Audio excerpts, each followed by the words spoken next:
Hi, this is Levey with Peter Bodo for Tennis.com's U.S. Open Report. Pete, women's finals, prime time, Serena Williams versus Jelena Jankovic. Serena going for a nice slam, Jankovic going for her first. It looked like some experience won out tonight, along with a little extra power. Yeah, that's the case. But you know what you saw tonight was a game of cat and mouse, basically.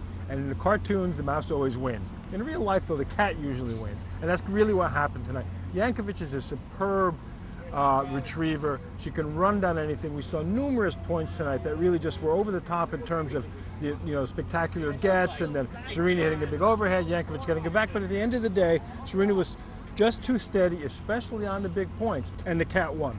It seemed like the crowd won as well, Pete. A lot of these finals, the primetime finals, haven't gone so well. They've been pretty quick blowouts. This was a pretty entertaining match, wasn't it? Oh, it was wonderful. We have had a couple of yawners here at the U.S. Open in the women's final, which has really been a pity because the level of tennis overall is very good now.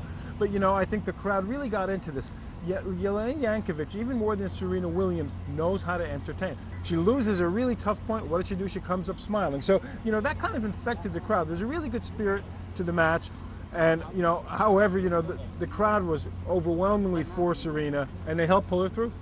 Serena is the fourth different Grand Slam champion on the women's side this year. She's also going to be the fifth different person to be the #1 player in the world when the rankings come out on Monday.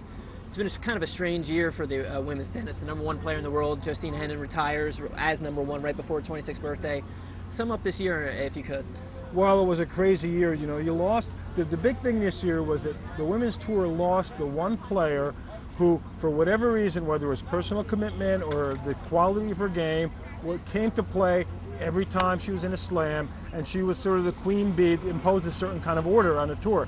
That's all been blown out now that Justine Henin left, and the women have more or less taken turns winning these titles. And now you've got the roadmap for 2009 kicking in. The women's tour is going to be different. One of the reasons you've had so many champions this year may be because the women have played a lot, they're in great demand, and next year they're going to be playing fewer tournaments, they're going to have fewer mandatory events, and there ought to be maybe a greater sense of order to emerge from that. There are going to be some changes in the calendar, and they'll have a longer off-season.